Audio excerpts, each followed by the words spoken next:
Hallelujah. Good morning. ನಿಮ್ಮೆಲ್ಲರನ್ನು ಪ್ರೀತಿಯಿಂದ ಮಾತಾಡಿಸಲು, ನಿಮ್ಮನ್ನು ಎಬ್ಬಿಸಲು, ದೇವರ ವಾಕ್ಯದಿಂದ ಧೈರ್ಯಪಡಿಸಲು ಕರ್ತನು ನನಗೆ ಕೊಟ್ಟ ಅವಕಾಶಕ್ಕಾಗಿ ಆತನನ್ನೇ ಸ್ತುತಿಸ್ತೇನೆ. ಹೇಗಿದ್ದೀರಿ? ಎಚ್ಚರಗೊಂಡಿದ್ದೀರಾ? ಬನ್ನಿ ಒಂದು ಚಿಕ್ಕ ಪ್ರಾರ್ಥನೆಯಿಂದ ದೇವರ ವಾಕ್ಯ ಧ್ಯಾನಿಸೋಣ. ಪರಿಶುದ್ಧ ದೇವರೇ, ಉದಯದಲ್ಲಿಯೇ ನಿಮ್ಮನ್ನು ಎದುರುಗೊಂಡು ನಿಮ್ಮೊಂದಿಗೆ ನಮ್ಮ ದಿನವನ್ನು ಪ್ರಾರಂಭಿಸೋದು ನಮಗೆಷ್ಟು ಧನ್ಯಕರವಾಗಿದೆ ಎಂದು ನಾವು ಅನುಭವಿಸುವಂತೆ ನಮ್ಮೊಂದಿಗೆ ಮಾತಾಡಿರೆಂದು ಕ್ರಿಸ್ತನ ನಾಮದಲ್ಲಿ ಬೇಡುತ್ತೇನೆ ತಂದೆಯೇ, ಆಮೇನ್. ನೋಡಿ ಪ್ರಿಯರೇ, ಯಾವುದರೊಂದಿಗೆ ನಾವು ನಮ್ಮ ದಿನವನ್ನು ಪ್ರಾರಂಭಿಸುತ್ತೇವೋ ನಮ್ಮ ಜೀವಿತದಲ್ಲಿ ಆ ದಿನವೆಲ್ಲ ಅದೇ ರೀತಿಯಾಗಿರುತ್ತೆ. ಅದಕ್ಕೆ ಯೇಸು ಕ್ರಿಸ್ತನು ಈ ಲೋಕದಲ್ಲಿ ಇನ್ನೂ ಮೊಬ್ಬಾಗಿರುವಾಗಲೇ ಮುಂಜಾನೆಯಲ್ಲಿ ಎದ್ದು ಏಕಾಂತವಾಗಿ ಹೋಗಿ ಪ್ರಾರ್ಥಿಸುತ್ತಾ ಇದ್ರು. ಒಳ್ಳೆಯ ಆಲೋಚನೆಗಳಿಂದ ನಾವು ತುಂಬಲ್ಪಡಬೇಕಾದ್ರೆ, ದೇವರ ಆಲೋಚನೆಗಳೊಂದಿಗೆ ತುಂಬಲ್ಪಡಬೇಕಾದ್ರೆ, ದೇವರ ಯೋಚನೆಗಳು ನಮ್ಮ ಮನಸ್ಸಲ್ಲಿ ತುಂಬಿಕೊಳ್ಳಬೇಕಾದರೆ, ಉದಯದಲ್ಲಿಯೇ ದೇವರಲ್ಲಿ ಕಾದುಕೊಂಡು ದೇವರ ಮಾತು ಕೇಳುವಂಥದ್ದು ನಮಗೆ ಎಷ್ಟೋ ಶ್ರೇಷ್ಠಕರವಾಗಿದೆ.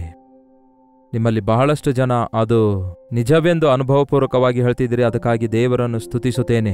ಕ್ರಮ ತಪ್ಪದಂತೆ ಈ ಅನುದಿನದ ಧ್ಯಾನವನ್ನು ನೀವು ಲಾಲಿಸುತ್ತಾ ಇರಿ ಪ್ರಿಯರೇ. ಹಾಗೆಯೇ ನೀವು ಕೂಡ ವೈಯಕ್ತಿಕವಾಗಿ ಎದ್ದ ತಕ್ಷಣವೇ ದೇವರ ಮಾತುಗಳನ್ನು ಕೇಳಿರಿ. ಒಂದು ವೇಳೆ ಒಳ್ಳೆ ಸಂಗೀತ ಪ್ರಿಯರಾಗಿರೋದಾದರೆ ಬೈಬಲ್ನಲ್ಲಿ ಎಷ್ಟೋ ವಾಕ್ಯಗಳು ಹಾಡುಗಳನ್ನಾಗಿ ರಚಿಸಿದ ವಚನಗಳಿವೆ. ಅಂತಹ ಹಾಡುಗಳನ್ನು ಹಾಡುತ್ತಾ ನಿಮ್ಮ ದಿನವನ್ನು ಪ್ರಾರಂಭಿಸಿರಿ. ನೀವು ದೇವರೊಂದಿಗೆ ಮಾತಾಡಿ ನಿಮ್ಮ ಕೆಲಸ ಪ್ರಾರಂಭಿಸುವಾಗ ಒಂದು ಒಳ್ಳೆ ಆಧ್ಯಾತ್ಮಿಕವಾದ ಗೀತೆಯನ್ನು ಕೇಳುತ್ತಾ ಹಾಡುತ್ತಾ ಕೆಲಸ ಮಾಡುವಾಗ ನಿಮ್ಮ ಮನಸ್ಸು ಎಷ್ಟು ಉಲ್ಲಾಸವಾಗಿರುತ್ತದೆ ಎಂದು ನಿಮ್ಮ ಬ್ಲಡ್ ನಿಮ್ಮ ರಕ್ತನಾಳದಲ್ಲಿ ಚೆನ್ನಾಗಿ ಪ್ರವಹರಿಸುವಂತೆ ಗೊತ್ತಾಗುತ್ತೆ. ಅನವಶ್ಯಕವಾದ ಟೆನ್ಷನ್ಸ್ಗಳಿಗೆ, ಒತ್ತಡಕ್ಕೆ ಅವಕಾಶವಿರೋದಿಲ್ಲ. ಉದಯದಲ್ಲಿಯೇ ನಿನ್ನ ಕೃಪೆಗಾಗಿ ಬೇಡಿಕೊಂಡಿದ್ದೇನೆ ಎಂದು ಆ ಕಾಲದಲ್ಲಿ ಮೋಶೆ ಹೇಳ್ತಿದ್ದ. ಅಬ್ರಹಾಮನು ಪ್ರಾರ್ಥನಾ ವೀರನಾಗಿ ನಂಬಿಕೆಯಿಂದ ಪ್ರಾರ್ಥಿಸುತ್ತಿದ್ದ. ದಾವೀದನು ಕೂಡ ಉದಯ ಕಾಲದಲ್ಲಿಯೇ ಎದ್ದು ನಾನು ಪ್ರಾರ್ಥನೆಯೊಂದಿಗೆ ಸಿದ್ಧನಾಗಿ ನಿನ್ನನ್ನು ಎದುರುಗೊಳ್ತೇನೆ ಎಂದು ಸಾಕ್ಷಿ ಕೊಡುತ್ತಾನೆ. ಯಾವುದೇ ಭಕ್ತನು ನೋಡುವಾಗ ಹಾಗೆ ಮಾಡ್ತಾನೆ. ಆದರೆ ಈ ದಿನ ನಾವು ಬೆಳಗ್ಗೆ ಎದ್ದ ತಕ್ಷಣವೇ ಯಾವ ಕೆಲಸ ಮಾಡುತ್ತೇವೋ ಅದರ ಪ್ರಭಾವ ಖಚಿತವಾಗಿಯೂ ದಿನವಿಡೀ ನಮ್ಮ ಮೇಲಿರುತ್ತೆ ಪ್ರಿಯರೇ. ನಾವು ಅಂದುಕೊಂಡಿರೋದೆಲ್ಲ ಗಲಿಬಿಲಿ ಆಗ್ತದೆ. ಉದಯದಲ್ಲಿ ಎದ್ದ ತಕ್ಷಣವೇ ನೀವು ಸೆಲ್ಫೋನ್ ಹಿಡ್ಕೊಳ್ತೀರಾ, ಸೆಲ್ಫೋನ್ ಚೆಕ್ ಮಾಡಿಕೊಳ್ತೀರಾ. ಯಾವ ವಾಟ್ಸಪ್ ಮೆಸೇಜ್ ಬಂದಿವೆ, ಯಾವ SMS ಬಂದಿವೆ, ಏನು ನಡೆಯುತ್ತಾ ಇದೆ, ಲೋಕದಲ್ಲಿ ಏನಾಗ್ತಿದೆ ಎಂಬ ವಿಷಯಗಳನ್ನು ತಿಳ್ಕೊಳ್ಳಲು ಪ್ರಾಧಾನ್ಯತೆ ಕೊಡೋದಾದರೆ ಒಂದೇ ಒಂದು ವಾಟ್ಸಪ್ ಮೆಸೇಜ್ ಸಾಕು ಪ್ರಿಯರೇ ನಮಗೆ ಡಿಸ್ಟರ್ಬ್ ಮಾಡಲು. ಈ ದಿನ ಅನೇಕ ವಿಧವಾದ ನೆಗೆಟಿವ್ ಥಿಂಗ್ಸ್ಗಳನ್ನೇ ಎಲ್ಲ ಕಡೆಗಳಲ್ಲಿ ನೋಡ್ತೇವೆ. ಒಂದು ವಿಮರ್ಶೆಯಿಂದ ಕೂಡಿರೋದಾಗ್ಲಿ, ಒಂದು ಸಮಸ್ಯೆಯಿಂದ ಕೂಡಿರೋದಾಗ್ಲಿ, ಒಂದು ಕಂತು ಕಟ್ಟಬೇಕು, ಫೈನಲ್ ಡೇ ಎಂಬ ಮೆಸೇಜ್ ಬಂತು ಅಂದ್ಕೊಳ್ಳಿ. ಪ್ರಾರ್ಥನೆ ಮಾಡೋದು ಬಿಟ್ಟು ದುಡ್ಡು ಹೇಗೆ ಒಟ್ಟುಗೂಡಿಸಬೇಕು ಎಂದು ಯೋಚಿಸ್ತೀರಿ. ಇಲ್ಲವೇ ವೆನ್ ಶಲ್ ವಿ ಮೀಟ್ ಎಂಬ ಮೆಸೇಜ್ ಕಳಿಸಿದ್ರೆ ಇನ್ನು ಅವ್ರಿಗೆ ಯಾವಾಗ ಮೀಟ್ ಆಗಬೇಕು ಅದರ ಮೇರೆಗೆ ನೀವು ನಿಮ್ಮ ಪ್ರೋಗ್ರಾಮ್ ಎಲ್ಲವನ್ನೂ ಕೂಡ ಶೆಡ್ಯೂಲ್ ಎಲ್ಲ ಹಾಕಿಕೊಳ್ತೀರಿ. ದೇವರ ಪ್ರಣಾಳಿಕೆಯಲ್ಲಿ ನಾವು ಹೋಗಬೇಕು, ದೇವರ ಚಿತ್ತದಂತೆ ನಾವು ಹೋಗಬೇಕು. ಫಸ್ಟ್ ದೇವರ ಯೋಚನೆಗಳಿಂದ ನಾವು ತುಂಬಲ್ಪಡಬೇಕು. ಬೈಬಲ್ನಲ್ಲಿ ಗೊಲಿಯಾತನ ಕುರಿತು ನಾವು ಬಹಳಷ್ಟು ಸಾರಿ ಕೇಳ್ತೇವೆ. ಆದರೆ ಒಂದು ವಿಶೇಷವಾದ ವಿಷಯವನ್ನು ಈ ದಿನ ನಾವು ಗಮನಿಸುವವರಾಗಿದ್ದೇವೆ. ನೋಡೋಣ ಬನ್ನಿ. ಸತ್ಯವೇದದಲ್ಲಿ 2 ಸಾಮುವೇಲ 17ನೇ ಅಧ್ಯಾಯ 16ನೇ ವಚನ ಹೇಳುತ್ತದೆ, ಆ ಫಿಲಿಸ್ಟಿಯನು ಅಂದರೆ ಗೊಲಿಯಾತನು ಉದಯದಲ್ಲಿಯೂ ಸಾಯಂಕಾಲದಲ್ಲಿಯೂ ಹೊರಗಡೆ ಬಂದು 40 ದಿನಗಳವರೆಗೂ ತನ್ನನ್ನು ತಾನು ತೋರ್ಪಡಿಸಿಕೊಳ್ಳುತ್ತಾ ಇದ್ದನು. ಬೆಳಗ್ಗೆ ಆದ ಕೂಡಲೇ ಬೆಳಗ್ಗೆಯೇ ಬೆಟ್ಟದ ಮೇಲೆ ಹತ್ತಿ ನಿಂತು, ಹಾಗೆಯೇ ಸಾಯಂಕಾಲ ಮತ್ತೊಮ್ಮೆ ಹೊರಗೆ ಬಂದು ಬೆದರಿಸುತ್ತಿದ್ದ, ಶಪಿಸುತ್ತಾ ಇದ್ದ, ದೂಷಿಸುತ್ತಾ ಇದ್ದ, ಭಯಪಡಿಸುತ್ತಾ ಇದ್ದ. ಹೌದಲ್ಲವೇ? 17ನೇ ಅಧ್ಯಾಯದಲ್ಲಿ ನೋಡೋದಾದ್ರೆ, ಅವನು ನಿಂತು ಇಸ್ರಾಯೇಲ್ ಸೈನ್ಯದವರನ್ನು ಕರೆದು ಕೂಗಿ ಅವರಿಗೆ, ನೀವು ಯುದ್ಧ ಮಾಡ ಬಂದದ್ದೇಕೆ? ನಾನು ಫಿಲಿಸ್ಟಿಯನು, ನೀವು ಸೌಲನ ಸೇವಕರು. ನಿಮ್ಮಲ್ಲಿ ಒಬ್ಬನನ್ನು ಆರಿಸಿಕೊಂಡು ನನ್ನ ಬಳಿಗೆ ಕಳುಹಿಸಿರಿ. ಅವನು ನನ್ನೊಡನೆ ಯುದ್ಧ ಮಾಡಿ ನನ್ನನ್ನು ಸೋಲಿಸಿ ಕೊಂದರೆ ನಮ್ಮವರು ನಿಮಗೆ ಸೇವಕರಾಗುವರು. ನಾನು ಅವನನ್ನು ಸೋಲಿಸಿ ಕೊಂದರೆ ನೀವು ನಮ್ಮ ದಾಸರಾಗಿ ನಮ್ಮನ್ನು ಸೇವಿಸಬೇಕು ಎಂದು ಹೇಳಿದನು. ಈ ಹೊತ್ತು ನಾನು ಇಸ್ರಾಯೇಲ್ ದೇವರನ್ನು ಹೀಯಾಳಿಸುತ್ತೇನೆ ಎಂದು ಹೀಗೆ ದೇವರನ್ನು ದೂಷಿಸುತ್ತಿದ್ದಾನೆ. ಗುರಾಣಿ ಹಿಡ್ಕೊಂಡು, ಶಿರಸ್ತ್ರಾಣ ಇಟ್ಕೊಂಡು 9.5 ಅಡಿ ಎತ್ತರದ ವ್ಯಕ್ತಿ ಬೆಟ್ಟದ ಮೇಲೆ ನಿಂತು, ನೀವೆಷ್ಟರವರು ನನ್ನ ವಿರುದ್ಧ ಬರಲು ಬನ್ನಿರಿ, ಅಷ್ಟು ರೋಷ ಇದ್ರೆ ಬನ್ನಿ ಎಂದು ನಾವು ವಾಡಿಕೆ ಭಾಷೆಯಲ್ಲಿ ಹೇಳ್ತೇವಲ್ಲವೇ? ಬಾ ನೋಡ್ಕೊಳ್ಳೋಣ ಒಮ್ಮೆ ಬಾ ಅನ್ನುತ್ತೇವಲ್ಲವೇ? ಏನೋ ದೇವರ ಮಗನಾಗಿದ್ದಾನಂತೆ, ದೇವರ ಸೇವಕನಂತೆ, ಪ್ರಾರ್ಥನೆ ವೀರನಂತೆ, ವಿಶ್ವಾಸಿಯಂತೆ, ಬಾ ನೋಡಿಕೊಳ್ಳೋಣ ನಿನ್ನ ಸಂಗತಿ ಏನು ಎಂದು ಸೈತಾನನ ಬೆದರಿಕೆಗಳಿಗೆ ನಾವು ಉದಯದಲ್ಲಿಯೇ ಸ್ಥಳ ಕೊಡೋದಾದರೆ, ಮತ್ತೆ ಇವೆಲ್ಲ ಸೈತಾನನ ಬೆದರಿಕೆಯಲ್ಲವೋ? ಈ ಲೋಕದಲ್ಲಿರುವಂತಹ ಇವೆಲ್ಲವುಗಳು ಶರೀರದ ಆಸೆ, ಕಣ್ಣಿನ ಆಸೆ, ಬದುಕು ಬಾಳಿನ ಡಂಬಾಗಿದೆಯಲ್ಲವೋ? ಬೆಳಿಗ್ಗೆ ಎದ್ದ ಕೂಡಲೇ ಏನು ತಿನ್ನಬೇಕು, ಏನು ಕುಡಿಯಬೇಕು, ಏನನ್ನು ಧರಿಸಬೇಕು, ಏನನ್ನು ಸಂಪಾದಿಸಬೇಕು, ಎಲ್ಲಿಗೆ ಹೋಗಬೇಕು, ಏನು ಮಾತಾಡಬೇಕು, ಏನು ಮಾಡಬೇಕು ಎಂಬ ಇದೇ ಆಲೋಚನೆ ಇರುತ್ತೆ ಅಲ್ಲವೇ?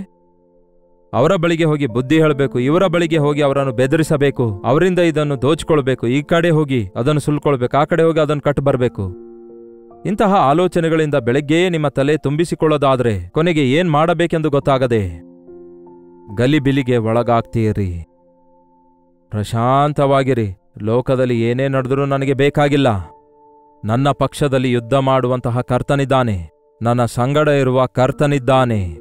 ನನ್ನ ಕರ್ತನು ಹೇಳಿದ್ದನ್ನು ನಾನು ಮಾಡುವಾಗ ನನಗೆಲ್ಲವೂ ಮೇಲೇ ಉಂಟಾಗ್ತದೆ. ದೇವರು ಹೇಳಿರುವುದನ್ನು ಮಾಡಿರಿ, ದೇವರು ಮಾಡೆಂದಿರುವುದನ್ನು ಮಾಡಿರಿ. ಒಂದು ಪ್ರಣಾಳಿಕೆ ಇದೆ ಪ್ರಿಯರೇ. ನಮ್ಮ ಕರ್ತನು ಒಂದು ಪ್ರಣಾಳಿಕೆಯಿಂದ ಸಮಸ್ತವನ್ನು ಸೃಷ್ಟಿಸಿದ್ದಾರೆ. ಸೃಷ್ಟಿಕರ್ತನು ನಿಮ್ಮನ್ನು ನನ್ನನ್ನು ಕೂಡ ಸೃಷ್ಟಿಸಿದ್ದಾರೆ. ಆತನಿಗೆ ನಮ್ಮ ವಿಷಯದಲ್ಲಿ ದೊಡ್ಡ ದೊಡ್ಡ ಆಲೋಚನೆಗಳಿವೆ, ಅವು ಉಸುಬಿಗಿಂತಲೂ ಅಸಂಖ್ಯವಾಗಿವೆ ಅಂದಿದ್ದಾನೆ ದಾವೀದನು. ಭೂಮಿಯಿಂದ ಆಕಾಶವು ಎಷ್ಟು ಉನ್ನತವಾಗಿದೆಯೋ ಅಷ್ಟು ದೇವರ ಆಲೋಚನೆಗಳು ನಮ್ಮ ವಿಷಯದಲ್ಲಿ ಉನ್ನತವಾಗಿವೆ ಎಂದು ಯೆಶಾಯನು ಕೂಡ ಹೇಳಿದ್ದಾನೆ. ಪ್ರತಿ ದಿನ, ಪ್ರತಿ ಕ್ಷಣ ನಮ್ಮ ಜೀವಿತ ದಿನಗಳಲ್ಲಿ ನಾವೇನ್ ಮಾಡಬೇಕು, ನಮ್ಮಿಂದ ಯಾವ ಕೆಲಸ ಮಾಡಿಸಬೇಕೆಂದು ದೇವರು ಆಶಿಸುತ್ತಿದ್ದಾರೆ, ಎದಕ್ಕಾಗಿ ತಾಯಿ ಗರ್ಭದಲ್ಲಿ ನಾವು ಜನಿಸಿದ್ದೇವೆ ಎಂಬುದನ್ನು, ನಾವು ಪಿಂಡವಾಗಿರುವಾಗಲೇ ನಮ್ಮನ್ನು ನೋಡಿದ ದೇವರು ನಮಗೋಸ್ಕರ ಎಲ್ಲಾ ಪ್ರಣಾಳಿಕೆಯನ್ನು ಹಾಕಿಕೊಂಡಿದ್ದಾರೆ. ದಿನಾಲು ಬೆಳಗ್ಗೆ ದೇವರ ಬಳಿಗೆ ಹೋಗಿರಿ, ಆಯಾ ದಿನಕ್ಕೆ ತಕ್ಕಂತೆ ಹೋಗಿರಿ. ಒಂದೇ ಸಾರಿ ದೇವರು ಎಲ್ಲವನ್ನೂ ಬಯಲ್ಪಡಿಸಲ್ಲ. ಆ ಕಾಲದಲ್ಲಿ ಇಸ್ರಾಯೇಲರು ಅರಣ್ಯ ಮಾರ್ಗದಲ್ಲಿ ಪ್ರಯಾಣ ಮಾಡುವಾಗ ಆಹಾರ ಬೇಕಂದಾಗ ಆಕಾಶದಿಂದ ಮನ್ನವನ್ನು ಸುರಿಸಿದರು. ಅದು ಪರಲೋಕದ ಮನ್ನಾ. ಅದೇ ನಮ್ಮ ಆಧ್ಯಾತ್ಮಿಕ ಆಹಾರದ ಗುರುತಾಗಿದೆ. ಈ ದಿನ ಉದಯದಲ್ಲಿಯೇ ದೇವರ ಮಾತುಗಳನ್ನು ಭುಜಿಸಬೇಕು. ನಾವು ದೇವರ ಮಾತುಗಳನ್ನು ಲಾಲಿಸಬೇಕು. ದೇವರ ಮಾತುಗಳಿಂದ ನಮ್ಮ ಮನಸ್ಸನ್ನು ಧೈರ್ಯಪಡಿಸಿಕೊಳ್ಳಬೇಕು. ಆಕಾಶದಿಂದ ಸುರಿಯಲ್ಪಡುವ ಮನ್ನಾ ಕೊತ್ತಂಬರಿ ಬೀಜ ಇರುತ್ತೆ ಅಲ್ಲವೋ, ಧನಿಯ ಕಾಳಿನ ಹಾಗೆ ರೌಂಡ್ ಅಲ್ಲ, ತೆಳ್ಳಗಾಗಿರುವ ಕೊತ್ತಂಬರಿ ಬೀಜದ ಹಾಗಿರುತ್ತೆ, ಇಲ್ಲವೇ ಸಾಬುದಾನದ ಹಾಗೆ ಅಂದುಕೊಳ್ಳಬೇಕಾದ್ರೆ. ಅವು ಮಂಜಿನಂತೆ ಸುರಿಯುತ್ತಿರುವಾಗ ಎಲ್ಲರೂ ತಮಗೆ ಬೇಕಾದಷ್ಟು, ಅಂದರೆ ಒಬ್ಬ ಮನುಷ್ಯನು 1 ಸೇರಿನಷ್ಟು ಇಲ್ಲವೇ 1.5 ಸೇರಿನಷ್ಟು ಅವನು ಆರಿಸಿಕೊಳ್ಬೇಕು. ಒಂದೇ ಸಾರಿ ಹೀಗೆ ಸಿಗೋದಲ್ಲ, ಅದು ಒಂದೊಂದಾಗಿ ಆರಿಸಿಕೊಂಡು ಅದರಲ್ಲಿ ಹಾಕಿಕೊಳ್ಬೇಕು. ಆ ರೀತಿ ಮಂಜಿನಂತೆ ಬಿದ್ದಿರುವುದನ್ನು ಆರಿಸಿಕೊಳ್ಬೇಕಾದ್ರೆ ಮೊಳಕಾಲೂರಿ ಕೂತ್ಕೊಂಡು ಆರಿಸಿಕೊಳ್ಬೇಕು. ನಿಂತುಕೊಂಡು ಕೆಳಗೆ ಬಿದ್ದಿರುವುದನ್ನು ಹೇಗೆ ಆರಿಸಿಕೊಳ್ಳಲಿಕ್ಕಾಗುತ್ತೆ? ಇದರಲ್ಲಿರುವ ಆತ್ಮಿಕ ಅರ್ಥವನ್ನು ಗ್ರಹಿಸಿಕೊಳ್ಳಿರಿ. ಪ್ರತಿದಿನ ನಾವು ಮೊಳಕಾಲೂರಿ ದೇವರ ಸನ್ನಿಧಿಯಲ್ಲಿ ಕಾದುಕೊಂಡು, ದೇವರು ನಮಗನುಗ್ರಹಿಸುವ 1 ನಿಮಿಷಕ್ಕೋಸ್ಕರ, 1 ಗಂಟೆಗೋಸ್ಕರ, 1 ದಿನಕ್ಕೋಸ್ಕರ ನಮಗೆ ಕೊಡುವಂತಹ ಪ್ರಣಾಳಿಕೆಗಳೆಲ್ಲವನ್ನು ಗುರುತಿಸುವ ಹಾಗೆ ನಾವು ಆರಿಸಿಕೊಂಡು, ಒಟ್ಟುಗೂಡಿಸಿಕೊಂಡು, ಹೃದಯದಲ್ಲಿ ಭದ್ರಪಡಿಸಿಕೊಂಡು ಭುಜಿಸುವುದಾದರೆ, ಅಂಗೀಕರಿಸುವುದಾದರೆ ನಾವು ಆಶೀರ್ವದಿಸಲ್ಪಡ್ತೇವೆ. ಈ ದಿನ ಯಾಕೆ ಮನುಷ್ಯರ ಜೀವಿತದಲ್ಲಿ ಹೋರಾಟಗಳಿವೆ? ಯಾಕೆ ಮನುಷ್ಯರ ಜೀವಿತದಲ್ಲಿ ಸೋಲುಗಳಿವೆ? ಯಾಕೆ ಸಾಧಾರಣ ಮನುಷ್ಯನು ಒದ್ದಾಡುತ್ತಾ ಇದ್ದಾನೆ ಸಮಸ್ಯೆಗಳಲ್ಲಿ? ಯಾಕೆ ತಾನೇ ಮನುಷ್ಯನ ಜೀವಿತ ಗೊಂದಲಮಯವಾಗುತ್ತಾ ಇದೆ? ಕಾರಣವೇನು? ನೀವು ಸ್ವಂತ ಮಾರ್ಗದಲ್ಲಿ ಹೋಗಿ ಸೈತಾನನು ನಡೆಸುವಂತೆ ನೀವು ನಡೆಯುತ್ತಾ ಇದ್ದೀರಿ. ಅವನ ಯೋಚನೆಗಳಿಗೆ ಒಳಗಾಗ್ತಾ ಇದ್ದೀರಿ. ಕೊನೆಗೆ ಅವನಿಂದ ಚದುರಿಸಲ್ಪಡ್ತಾ ಇದ್ದೀರಿ. ಸೈತಾನನು ಚದುರಿಸುವಂಥವನು, ಬೇರೆ ಮಾಡುವಂಥವನು, ಹಾಳು ಮಾಡುವಂಥವನು ಆಗಿದ್ದಾನೆ. ಯೇಸು ಬದಲಾಯಿಸುವಂಥವರು, ಸೇರಿಸಿಕೊಳ್ಳುವಂಥವರು, ಆಧರಿಸುವಂಥವರು ಆಗಿದ್ದಾರೆ. ದೇವರಿಗೆ ನಿಮ್ಮ ಸಮಯ ಕೊಡಲು ಯಾಕೆ ಪ್ರಿಯರೇ ನಿಮ್ಗಷ್ಟು ಬಾಧೆ? ಕೆಲಸ ಅಂತ ಹೇಳ್ತೀರಾ, ಕೆಲಸ ಯಾವಾಗಲೂ ಇರುತ್ತೆ ಪ್ರಿಯರೇ. ಆ ದಿನ ಮಾರ್ತಾ ಯೇಸುವನ್ನು ಔತಣಕ್ಕೆ ಕರೆದು ಅಡಿಗೆ ಮನೆಯಲ್ಲಿಯೇ ಉಳ್ಕೊಂಡಳು. ಆತನಿಗೋಸ್ಕರವೇ ಮಾಡ್ತಿದ್ದಾಳೆ ಕೆಲಸ. ಮಧ್ಯದಲ್ಲಿ ಅವಳು ಸಿಟ್ಟಿಗೊಳಗಾಗಿ ವಾಕ್ಯ ಕೇಳ್ತಿರುವ ಮರಿಯಳನ್ನು ನೋಡಿ ಇವಳು ಸುಮ್ಮನೆ ಕೂತ್ಕೊಂಡ್ರೆ ನಾನೊಬ್ಳೆ ಹೇಗೆ ಕೆಲಸ ಮಾಡ್ಲಿ? ಯೇಸುವೆ, ನಿನಗೆ ಸ್ವಲ್ಪವೂ ಚಿಂತೆ ಇಲ್ಲವೋ ಎಂದು ಯೇಸುವಿಗೆ ಕೇಳ್ತಾಳೆ. ಮರಿಯಳೇ, ಹೋಗು, ನಿನ್ನ ಅಕ್ಕಳಿಗೆ ಸಹಾಯ ಮಾಡು ಅನ್ನಲಿಲ್ಲ ಯೇಸು. ಆದರೆ ಯೇಸು ಹೇಳ್ತಾರೆ, ಮಾರ್ತಾಳೆ, ನೀನು ವಿಸ್ತಾರವಾದ ಕೆಲಸಗಳನ್ನಿಟ್ಕೊಂಡಿದ್ದೀ. ಕೆಲಸ ಇರೋದು ಒಳ್ಳೇದು, ಆದರೆ ವಿಸ್ತಾರವಾದ ಕೆಲಸ ಇಟ್ಕೊಳ್ಳೋದು ಒಳ್ಳೇದಲ್ಲ. ನೋಡಿ, ಬೆಟ್ಟ ಅಗಿದು ಇಲಿಯನ್ನು ಹಿಡಿದನಂತೆ ಒಬ್ಬನು. ಅರ್ಥವಾಯ್ತಾ ನಿಮಗೆ ಈ ಗಾದೆ? ಇಲಿ ಹಿಡಿಯುವುದಕ್ಕಾಗಿ ಬೆಟ್ಟವನ್ನೇ ಅಗದಿರೋದಾದ್ರೆ ಅವನು ಎಷ್ಟು ಪ್ರಯಾಸ ಪಟ್ಟಿರ್ತಾನೆ ಚಿಕ್ಕ ಇಲಿಗೋಸ್ಕರ. ಹಾಗೇ ಇದ್ದಾರೆ ಕೆಲವರು. ಒಬ್ಬನು ಪಡುವ ಪ್ರಯಾಸವೆಲ್ಲ ಗಾಳಿಯನ್ನು ಹಿಡಿದುಕೊಳ್ಳುವುದಕ್ಕೆ ಪ್ರಯಾಸ ಪಟ್ಟಂತಿದೆ ಅಂದಿದ್ದಾನೆ ಸೊಲೊಮೋನನು. ಒಂದೊಂದು ಸಣ್ಣ ಸಣ್ಣ ವಿಷಯಕ್ಕಾಗಿ ಯಾಕೆ ಅಷ್ಟೊಂದು ಟೈಮ್ ವೇಸ್ಟ್ ಮಾಡಿಕೊಳ್ತಾ ಇದ್ದೀರಿ? ಒಂದು ಕೆಲಸ ಮಾಡುವುದಕ್ಕಾಗಿ ನೂರಾರು ವಿಷಯಗಳನ್ನು ನೂರಾರು ಸಾರಿ ತಿರುಗಾಡಬೇಕಾಗ್ತಿದೆ. 100 ಯಾಕೆ, ಒಂದೇ ಕೆಲಸ 2 ಸಾರಿ ಮಾಡೋದಾದ್ರೆ ಆ ಕೆಲಸದಲ್ಲಿ ಆಶೀರ್ವಾದ ಇಲ್ಲ ಎಂದು ನಾನು ನೆನೆಸುತ್ತೇನೆ. ಒಂದು ಸಾರಿ ಒಂದು ಕೆಲಸ ಮಾಡುವುದಾದ್ರೆ ಅದು ಸೆಟ್ ಆಗಬೇಕು, ಅದು ಫಿಟ್ ಆಗಬೇಕು. ಮತ್ತೆ ತಪ್ಪು ತಿದ್ದುಕೊಳ್ಳುವ ಅವಕಾಶ ಇರಬಾರ್ದು. ದೇವರು ಆಶೀರ್ವದಿಸುವಾಗ ಹಾಗೇ ಇರುತ್ತೆ ಪ್ರಿಯರೇ, ನೀವು ಸಫಲವಾಗುತ್ತೀರಿ. ವಿಸ್ತಾರವಾದ ಕೆಲಸ ಇಟ್ಕೊಂಡಿದ್ದಿ ಮಾರ್ತಾಳೆ, ನೀನು ತೊಂದರೆ ಪಡುತ್ತಾ ಇದ್ದಿ. ಆದರೆ ಮರಿಯಳು ಉತ್ತಮವಾದದನ್ನು ಆರಿಸಿಕೊಳ್ತಾಳೆ. ಏನ್ ಮಾಡ್ತಾ ಇದ್ದಳು ಮರಿಯಳು? ಯೇಸುವಿನ ಪಾದದ ಬಳಿಯಲ್ಲಿ ಕೂತ್ಕೊಂಡು ಆತನ ಮಾತು ಕೇಳ್ತಾ ಇದ್ದಳು. ಯೇಸುವಿನ ಪಾದಗಳ ಬಳಿಯಲ್ಲಿ ಕೂತ್ಕೊಂಡು ಆತನ ಮಾತುಗಳನ್ನು ಕೇಳಿ ಆನಂತರ ಕೆಲಸ ಮಾಡ್ರಿ, ಬೇಡ ಅನ್ನುತ್ತಾ ಇಲ್ಲ, ಕೆಲಸ ಮಾಡೋದು ಒಳ್ಳೆಯದೇ. ಮಾರ್ತಳು ಆ ನಂತರವೂ ಉಪಚಾರ ಮಾಡ್ತಾಳೆ, ಯೇಸುವಿನ ಗದರಿಕೆ ಕೇಳ್ತಾಳೆ. ಅಂದಿನಿಂದ ಮೊದಲು ಆರಾಧನೆ, ನಂತರ ಕೆಲಸ, ಇಲ್ಲವೇ ಕೆಲಸ ನಂತರ ಆರಾಧನೆ. ಈ ರೀತಿ ಆರಾಧನೆ ಕೆಲಸ ಒಟ್ಟಿಗೆ ಆಗೋದಿಲ್ಲ. ಅದಕ್ಕೆ ಒಂದು ಪದ್ಧತಿಯ ಮೇರೆಗೆ ನಾವು ನಮ್ಮ ದಿನಚರಿಯನ್ನು ಅಳವಡಿಸಿಕೊಳ್ಳಬೇಕು. ಮೊದಲು ಯೇಸುವಿಗೆ ಸ್ಥಾನ ಕೊಡಬೇಕು. ಮೊದಲನೇದು ಆತನಿಗೆ. ಯೇಸು ಹೇಳಿದರು, ಪ್ರಥಮ ಫಲ ನನ್ನ ಸೊತ್ತು, ಪ್ರಥಮದು ನನ್ನದು. ಪ್ರಪ್ರಥಮವಾಗಿ ನನ್ನನ್ನು ಹುಡುಕಿರಿ, ನನ್ನ ನೀತಿಯನ್ನು ರಾಜ್ಯವನ್ನು ಮೊದಲು ಹುಡುಕಿರಿ, ಆನಂತರ ನಿಮ್ಗೆಲ್ಲವೂ ಸೇರಿಸಲ್ಪಡುವುದು. ಅಷ್ಟೇ ಹೊರತು ಬೆಳಗ್ಗೆ ನೆಗೆಟಿವ್ ಥಾಟ್ಸ್ನಿಂದ ನಾವು ತುಂಬಲ್ಪಡೋದಾದ್ರೆ, ಬೆದರಿಕೆಯ ಥಾಟ್ಸ್ಗಳು, ಯೋಚನೆಗಳು, ಭಯ ಹುಟ್ಟಿಸುವ ಯೋಚನೆಗಳು, ಶತ್ರುಗಳನ್ನು ನಾವು ನೆನಪು ಮಾಡಿಕೊಂಡು, ನಮಗಿಷ್ಟ ಇಲ್ಲದವರನ್ನು ನೆನೆಸಿಕೊಂಡು, ಅವರು ಕಳಿಸಿದ SMS ಅನ್ನು ಓದಿ, ಅಷ್ಟೇ ಅಲ್ಲ ಈ ಲೌಕಿಕ ವಿಷಯಗಳನ್ನು ಓದಿ ಎಷ್ಟೋ ಗೊಂದಲಕ್ಕೆ ಒಳಗಾಗಬೇಕಾಗ್ತದಲ್ಲವೇ? ಆಗ ನಿಮ್ಮ ದಿನವಿಡೀ ವೇಸ್ಟ್ ಆಗ್ತದೆ. ಎಷ್ಟು ಬೇಗನೆ 6 ತಿಂಗಳು ಮುಗ್ದೋದುವಲ್ಲವೇ? ಈ ದಿನಾಂಕ ಎಷ್ಟು ನೆನಪಿದೆಯಾ? ಜುಲೈ 17ನೇ ತಾರೀಕಿಗೆ ನಾವು ಬಂದ್ಬಿಟ್ಟಿದ್ದೇವೆ. ಎಷ್ಟು ಬೇಗ ದಿನಗಳು ಕಳೆದು ನೋಡಿ. ದೇವರ ಕೃಪೆ ಇರೋದಾದ್ರೆ ಮತ್ತೆ ನೂತನ ತಿಂಗಳಾಗಿರುವ ಆಗಸ್ಟ್ ತಿಂಗಳಿಗೆ ಪ್ರವೇಶಿಸ್ತೇವೆ. ಏನಾಗಿದೆ ಈ 7 ತಿಂಗಳಲ್ಲಿ ನಾವು ಸಾಧಿಸಿರೋದು? ಎಷ್ಟು ದಿನಗಳು ವ್ಯರ್ಥವಾಗಿವೆ? ಎಷ್ಟು ದಿನಗಳವರೆಗೂ ಸಂತೋಷವಾಗಿದ್ದೇವೆ? ಎಷ್ಟು ದಿನ ಉತ್ತಮವಾಗಿವೆ? ಏನನ್ನು ನಾವು ಸಾಧಿಸಿದ್ದೇವೆ ಎಂಬುದನ್ನು ನಾವು ನಮ್ಮನ್ನೇ ಪರಿಶೀಲಿಸಿಕೊಳ್ಳಬೇಕು. ಲೆಕ್ಕಾಚಾರ ಸರಿಯಾಗಿ ಇಟ್ಕೊಳ್ಳುವವನು ಎವ್ರಿ ಮಂತ್ ತಮ್ಮ ಮನೆಯಲ್ಲಿರುವಂತಹ ಎಕ್ಸ್ಪೆಂಡಿಚರ್ ಎಲ್ಲ ಎಷ್ಟಾಗಿದೆ ಎಂದು ಲೆಕ್ಕಿಸಿ ಅವರು ಅದರ ಮೇರೆಗೆ ಸುಧಾರಿಸಿಕೊಳ್ತಾರೆ. ಖರ್ಚು ಮಾಡುವ ವಿಷಯದಲ್ಲಿ ಎಚ್ಚರವಾಗಿರ್ತಾರೆ. ಈ ದಿನ ನಾವು ಲೆಕ್ಕಿಸೋದು ಅವಶ್ಯಕತೆ ಇಲ್ಲ ಅಂದ್ಕೊಳ್ತಿದ್ದೇವೆ. ಲೆಕ್ಕಿಸುತ್ತಲೇ ಇಲ್ಲ. ದೇವರು ನನಗೆ ಎಷ್ಟು ಕೊಟ್ಟಿದ್ದಾರೆ, ಆತನಿಗೆ ನಾನು ಏನು ಕೊಟ್ಟಿದ್ದೇನೆ ಎಂದು. ದೇವರು ನನಗೆ 7 ತಿಂಗಳು ಕೊಟ್ಟಿದ್ದಾರೆ, ನಾನು ಏನನ್ನು ಸಾಧಿಸಿದ್ದೇನೆ. ಆಯುಷ್ ಕೊಟ್ಟಿದ್ದಾರೆ, ಎಷ್ಟರ ಮಟ್ಟಿಗೆ ದೇವರನ್ನು ಅದರಿಂದ ಸಂತೋಷಪಡಿಸಿದ್ದೇನೆ. ದೇವರು ನನಗೆ ಕೊಟ್ಟ ಸಮಯ ದೇವರಿಗಾಗಿ ಎಷ್ಟರ ಮಟ್ಟಿಗೆ ಬಳಸುತ್ತಾ ಇದ್ದೇನೆ ಎಂದು ಹೀಗೆ ಯೋಚಿಸಿ. ಉದಯದಲ್ಲಿ ನೆಗೆಟಿವ್ ಥಾಟ್ಸ್ನಿಂದ ನಿಮ್ಮನ್ನು ನೀವು ತುಂಬಿಸಿಕೊಳ್ಬೇಡಿ. That's what I want to tell you.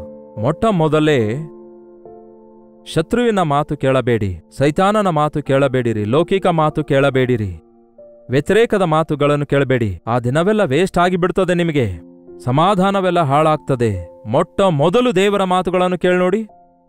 ದೇವರೊಂದಿಗೆ ಕಾಲ ಕಳೆಯಿರಿ, ದೇವರ ಸನ್ನಿಧಿಯಲ್ಲಿ ಕಾದುಕೊಂಡಿರಿ, ಮನ ತುಂಬ ಆತನ ಮಾತುಗಳನ್ನು ತುಂಬಿಸಿಕೊಳ್ಳಿರಿ, ವಾಕ್ಯದ ಸತ್ಯಗಳನ್ನು ಆರಿಸಿಕೊಳ್ಳಿರಿ, ಬೈಬಲ್ನಲ್ಲಿರುವ ವಾಗ್ದಾನಗಳನ್ನು ಆರಿಸಿಕೊಂಡು ನಿಮ್ಮ ಹೃದಯದಲ್ಲಿ ಭದ್ರಪಡಿಸಿಕೊಳ್ಳಿರಿ. ಎಂಥದೇ ಶೋಧನೆ ಬಂದ್ರು, ಎಂಥದೇ ಹೋರಾಟ ಬಂದ್ರು, ದಾವೀದನು ಧೈರ್ಯದಿಂದ ಮುಂದೆ ಹೋಗುತ್ತಾನೆ. ಕಾರಣ ದಾವೀದನು ದೇವರನ್ನು ಸ್ತುತಿಸ್ತಾ ಇದ್ದ. ಬೆಳಗ್ಗೆ ಸಾಯಂಕಾಲ ಉದಯದಲ್ಲಿಯೇ ಸಿದ್ಧ ಮಾಡಿಕೊಳ್ತಿದ್ದ, ಉದಯದಲ್ಲಿಯೇ ಪ್ರಾರ್ಥಿಸಿಕೊಳ್ತಿದ್ದ. ಈ ದಿನದ ಶೋಧನೆಗಳೆಲ್ಲ ಜಯಿಸುವಂತೆ ಸಹಾಯ ಮಾಡಿರಿ ದೇವರೇ ಎಂಬುದಾಗಿ. ಈ ದಿನ ನನಗೆ ಗೊತ್ತಿರುವಂತಹ ಬಹಳ ಸಮಸ್ಯೆಗಳಿವೆ, ಬಹಳ ಕೆಲಸಗಳಿವೆ, ಬಹಳ ಜವಾಬ್ದಾರಿಕೆಗಳಿವೆ. ಇವೆಲ್ಲ ನೆರವೇರಿಸುವುದಕ್ಕಾಗಿ ನನಗೆ ಶಕ್ತಿ ದಯಪಾಲಿಸಿರಿ ಎಂದು ಮೊಳಕಾಲೂರಿ ಪ್ರಾರ್ಥಿಸಿ ನಮ್ಮ ದಿನವನ್ನು ಪ್ರಾರಂಭಿಸುವುದಾದರೆ ಧನ್ಯರಾಗ್ತೇವೆ. ನಾವೆಲ್ಲರೂ ಆ ರೀತಿಯಾಗಿರುವಂತೆ ದೇವರು ನಮಗೆ ಸಹಾಯ ಮಾಡಲಿ. ಬನ್ನಿ ಪ್ರಾರ್ಥಿಸೋಣ. ಪರಿಶುದ್ಧ ದೇವರೇ, ಪ್ರೀತಿಯುಳ್ಳ ತಂದೆಯೇ, ನಿಮ್ಮ ಮಾತುಗಳಿಂದ ನಮ್ಮ ದಿನವನ್ನು ಪ್ರಾರಂಭಿಸಿ ನಿಮ್ಮ ಮಾತಿನಿಂದ ನಮ್ಮ ದಿನ ಮುಗಿಸುವಂತೆ ಸಹಾಯ ಮಾಡಿರು. ಉದಯ ಸಾಯಂಕಾಲ ಗೊಲಿಯಾತನ ಮಾತೇ ಕೇಳುವವರಾಗಿದ್ದರು ಇಸ್ರಾಯೇಲರು. ಅವು ವ್ಯತಿರೇಕದ ಮಾತುಗಳು, ನೆಗೆಟಿವ್ ಮಾತುಗಳಾಗಿದ್ವು. ಲೋಕಸ್ಥನ ಮಾತುಗಳನ್ನು ಕೇಳಿ ಭಯಪಡ್ತಾ ಇದ್ರು. ಹಗಲಿನ ಬೆದರಿಕೆಗೆ ದಿನವೆಲ್ಲ ಹಾಳು ಮಾಡಿಕೊಂಡು, ರಾತ್ರಿಯ ಬೆದರಿಕೆಗಳಿಗೆ ನಿದ್ರೆಯೆಲ್ಲ ಹಾಳು ಮಾಡಿಕೊಂಡು ಎಷ್ಟೋ ಮಂದಿ ದೇವರೇ ತಮ್ಮ ಜೀವಿತದಲ್ಲಿ ಡಿಪ್ರೆಷನ್ಗೆ ಒಳಗಾಗ್ತಿರುವಾಗ ಅಂಥವರನ್ನು ಪ್ರೋತ್ಸಾಹಪಡಿಸುವಂತಹ, ಉತ್ತೇಜನಗೊಳಿಸುವಂತಹ, ಅಂಥವರನ್ನು ಬಲಪಡಿಸುವಂತಹ ನಿಮ್ಮ ಪರಿಶುದ್ಧ ವಾಕ್ಯಗಳನ್ನು ಪಠಿಸುವುದಕ್ಕಾಗಿಯೂ, ಮೊಳಕಾಲೂರಿ ಪ್ರಾರ್ಥಿಸುವುದಕ್ಕಾಗಿಯೂ ಆಧ್ಯಾತ್ಮಿಕ ಶಕ್ತಿಯನ್ನು ಹೊಂದಿಕೊಂಡು ಲೋಕದಲ್ಲಿರುವ ಗೊಲಿಯಾತನಂತಹ ಶತ್ರುಗಳನ್ನು, ಹೋರಾಟಗಳನ್ನು ಜಯಿಸುವ ಹಾಗೆ ನಮ್ಮ ಪ್ರತಿಯೊಬ್ಬರಿಗೂ ಸಹಾಯ ಮಾಡಿರೆಂದು ಕ್ರಿಸ್ತನ ನಾಮದಲ್ಲಿ ಬೇಡುತ್ತೇನೆ ತಂದೆಯೇ, ಆಮೇನ್. ತಂದೆಯಾದ ದೇವರ ಪ್ರೀತಿಯೂ, ಮಗನಾಗಿರುವ ಕ್ರಿಸ್ತನ ಕೃಪೆಯೂ, ಆದರಣೆಕರ್ತನಾದ ಪವಿತ್ರಾತ್ಮನ ಸಹವಾಸವು ಕೂಡಿ ಬಂದಿರುವ ನಮ್ಮೆಲ್ಲರ ಸಂಗಡ ಇಂದಿಗೂ ಸದಾಕಾಲಕ್ಕೂ ನೆಲೆಯಾಗಿರಲಿ. ಆಮೇನ್. ದೇವರಿಗೆ ಸ್ತೋತ್ರ. ನೀವು ಎಲ್ಲಿಂದ ವೀಕ್ಷಿಸ್ತಾ ಇದ್ದೀರಿ ಎಂದು ನಿಮ್ಮ ಹೆಸರು, ಊರನ್ನು ಲೈವ್ ಚಾಟ್ನಲ್ಲಿ ಬಂದು ಟೈಪ್ ಮಾಡಿರಿ ಮತ್ತು ನಿಮ್ಮ ಪ್ರಾರ್ಥನಾ ಮನವಿಗಳನ್ನು 8939731313 ನಂಬರ್ಗೆ ಒಂದು ಟೆಕ್ಸ್ಟ್ ಇಲ್ಲವೇ ವಾಯ್ಸ್ ಮೆಸೇಜ್ ಮೂಲಕ ವಾಟ್ಸಪ್ ಕಳಿಸಿರಿ. ಹಾಗೆಯೇ ನೀವು ಇತರ ದೇಶದಿಂದಲೂ ಸಹ ವೀಕ್ಷಿಸುವುದಾದರೆ ಇದೇ ನಂಬರಿಗೆ ನಿಮ್ಮ ಪ್ರಾರ್ಥನಾ ಮನವಿಗಳನ್ನು ತಿಳಿಯಪಡಿಸಿರಿ. ನಿಮ್ಮೆಲ್ಲರಿಗೋಸ್ಕರ ನಾವು ಪ್ರಾರ್ಥಿಸ್ತಿದ್ದೇವೆ, ನೀವು ಕೂಡ ಪ್ರಾರ್ಥಿಸಿರಿ. ದಿನಾಲು ನಿಮಗೋಸ್ಕರವೇ ಅಂತ ಅನುದಿನದ ಧ್ಯಾನ ಬೆಳಗ್ಗೆ 7 ಗಂಟೆಗೆ ಪ್ರಸಾರ ಮಾಡ್ತಿದ್ದೇವೆ ಮತ್ತು ನಿಮ್ಮಲ್ಲಿ ಅನೇಕರು ಹೆಚ್ಚೆಚ್ಚಾಗಿ ಆಧ್ಯಾತ್ಮಿಕವಾಗಿ ಬಲಗೊಳ್ಳಿರಿ. ಸೈತಾನನಿಗೆ ಒಳಗಾಗಬೇಡಿರಿ, ಭಯಪಡಬೇಡಿರಿ, ಬೆದರಬೇಡಿರಿ ಪರಿಸ್ಥಿತಿಗಳಿಗೆ. ಕರ್ತನು ಯಾವಾಗಲೂ ನಿಮ್ಮ ಸಂಗಡ ಇರ್ತಾರೆ. ಕರ್ತನ ಚಿತ್ತವಿರುವುದಾದರೆ ಮತ್ತೆ ನಾಳೆ ಇದೇ ಅನುದಿನ ಧ್ಯಾನ ಎಂಬ ಕಾರ್ಯಕ್ರಮದಲ್ಲಿ ಭೇಟಿಯಾಗೋಣ. ಅಲ್ಲಿವರೆಗೂ ದೇವರ ಮಹಾಕೃಪೆ ನಿಮ್ಮೆಲ್ಲರೊಂದಿಗಿರಲಿ.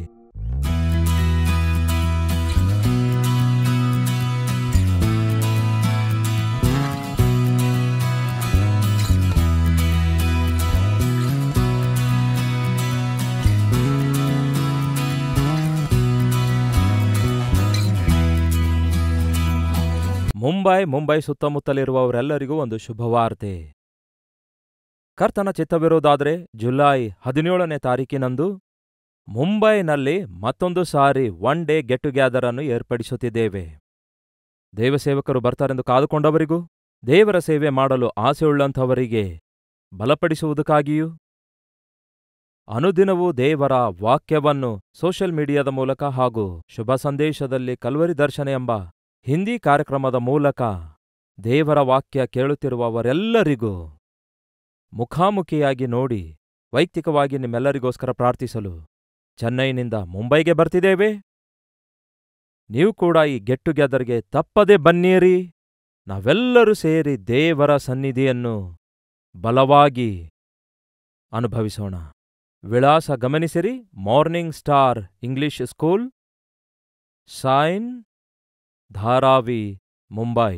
ಇನ್ನೂ ಈ ವಿಷಯಗಳಲ್ಲಿ ಹೆಚ್ಚಿನ ವಿವರ ಬೇಕಾದರೆ 9848407779 ನಂಬರ್ಗೆ ನೀವು ಕಾಲ್ ಮಾಡಬಹುದು, ಇಲ್ಲವೇ ವಾಟ್ಸಪ್ ಕಳಿಸಬಹುದು.